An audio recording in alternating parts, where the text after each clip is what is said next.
Welcome to Learning to Engineer. In the previous video, we saw how a BJT works and how is the transfer of electron between two depletion regions. We saw that one of these junctions will be forward biased and the other junction is reverse biased. We can make this in three different configurations. We can either make the collector to be the common terminal between both these biases. We can also make the base to be the common one, and emitter can also be made as the common one. So we have three different configurations in this concept. Today we are going to understand the common base configuration of transistor. Let's talk about this with respect to the PNP transistor.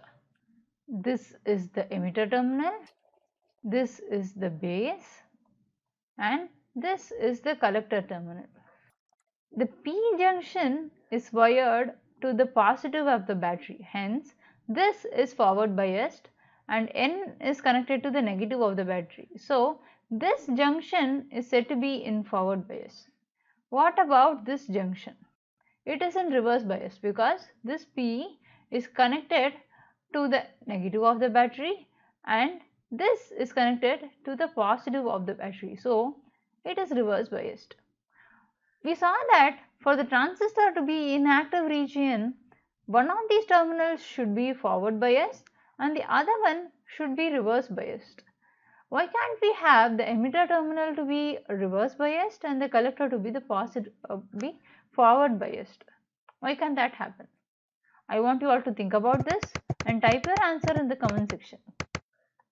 This is the potential between the base and the emitter, right? So this is called as VBE, being the direction is coming from base to the emitter. The current direction is like this, right? So it is from VBE, and this contributes to the current IE, and same is the case for collector. The direction is like this. It is from the collector to the base. So this voltage is VCB. This B is the common terminal. So in the input voltage, B is denoted as the first letter because from base only the supply is going to start. So it is VBE, and here the voltage at the reverse biased end is VCB because the potential at C is going to be lower than B. So the current direction is like this. So here the current direction is like this and hence the potential is VCB. So this B is the last letter in the output voltage and this B is the first letter in the input voltage. I told you that the VBE affects the current IE. Doesn't it affect the collector current? In other words, I have also told you that VCB is the output voltage and it affects IC. More will be VCB, more will be IC. Doesn't it affect IE? This is explained by the input and the output characteristics. Input characteristics means how much voltage you have to give and how much should be this in order for you to get a certain level of IE, because IE is the input current. This is governed by the equation IE is equal to IB plus IC. Both the emitter and the collector current will be same, and ideally this base current is 0, but practically this is not 0 and it will be found in the data sheets. Let us discuss the input characteristics. Input characteristics is drawn between the voltage VBE and IE because IE is the input current over here. This is just like a forward biased diode, right?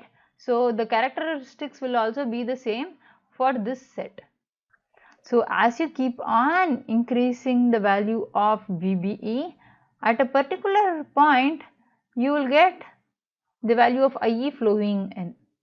And let us say this is the curve for VCB, which is equal to 0 volt. So again, when you are changing the value of VCB to some other positive value, you would get it like this. let us denote this as VCB dash, and for it the curve will be similar, but it will follow a different path. Okay. In the input characteristics, we understand how the value of IE is affected by VBE and VCB. Now, let us understand the output characteristics for this output terminal. The output characteristics is drawn between the collector base voltage and the collector current. Okay. So, this curve starts from -1. It's not 0, it's -1, because we are also going to cover the saturation region over here.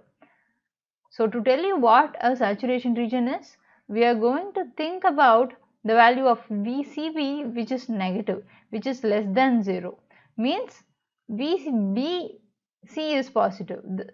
This is forward biased again. When VCB is less than 0, this becomes forward biased, and beyond 0 this is the reverse biased. When both the junctions of the transistor are forward biased, then the output is said to be saturated. Now the input current supplied to me is 0 ampere, let us say IE equal to 0 ampere or 0 milliampere. So naturally you will not get any IC at all. When the value of IE is increasing a little bit, let us say this got increased to 5 milliampere, and again after a certain limit you will get the value of IC flowing into the circuit, and let us mark this as IC1 for the value of IE1. Again, when you are increasing the value of IE to 10 milliampere, then the value of the IC at steady state, let us denote it as IC double dash. Okay, so this is how the output varies. This region of a transistor is called as the saturation region because both the terminals are forward biased under this case. We saw that only the base emitter junction is forward biased and the collector base junction is reverse biased in order to be in active region. When this goes beyond 0 volt, the conduction actually starts happening, and this is called as the active region because one of the terminals is forward biased and the other one is reverse biased. This is output characteristics of a BJT under common base mode. I don't want you to memorize this curve and just write that in your exam. I want you to understand why it is VBE, why it is not VEB, why it is IE in this graph, why it is IC in this graph, and so on.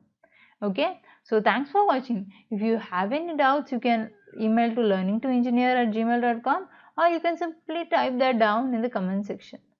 Thank you.